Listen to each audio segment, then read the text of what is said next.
Une réponse claire qui ne va pas remonter sa cote de popularité au Royaume-Uni.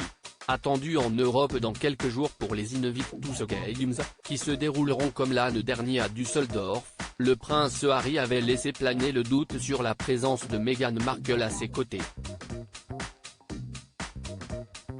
Finalement il semble que la duchesse fasse bien le voyage, mais sur une partie de la cérémonie seulement. Sa décision veut tout dire. Longtemps indécise, Meghan Markle a officialisé sa présence, ce vendredi, aux Invictus Games. L'ex-actrice américaine sera bien aux côtés de son mari, le prince Harry, à Düsseldorf pour cette compétition sportive qui lui tient tant à cœur et qui rassemble des vétérans blessés au combat.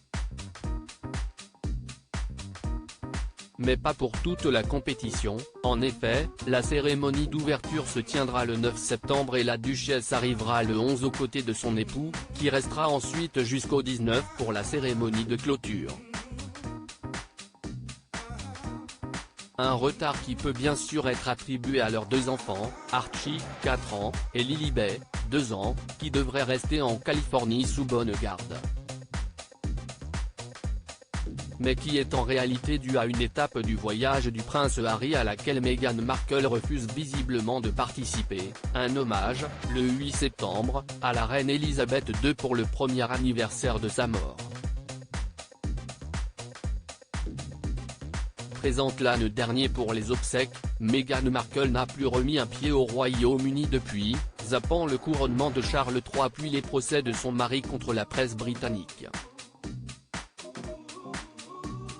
Et ne compte donc pas se rapprocher de sitôt de la famille royale, frontalement attaquée dans le documentaire que le couple avait sorti sur Netflix ou dans les mémoires du prince Harry. Retrouvailles avec Charles en pleine tension, une décision qui va sans doute soulager le clan et particulièrement Charles III, qui aurait accepté de voir son fils lors de son passage à Londres et d'organiser une réunion de la paix. À deux conditions, que Meghan Markle ne soit pas là, et que rien ne sorte dans la presse.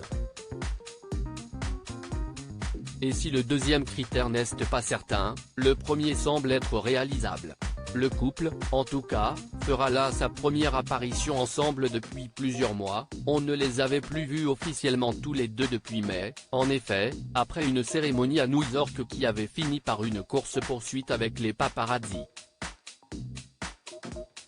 Depuis, de très nombreuses rumeurs les disent séparés, ou en pleine crise, résolue à relancer son business à Los Angeles, l'ancienne actrice de Suits se serait éloignée du prince et sortirait désormais sans sa bague de fiançailles.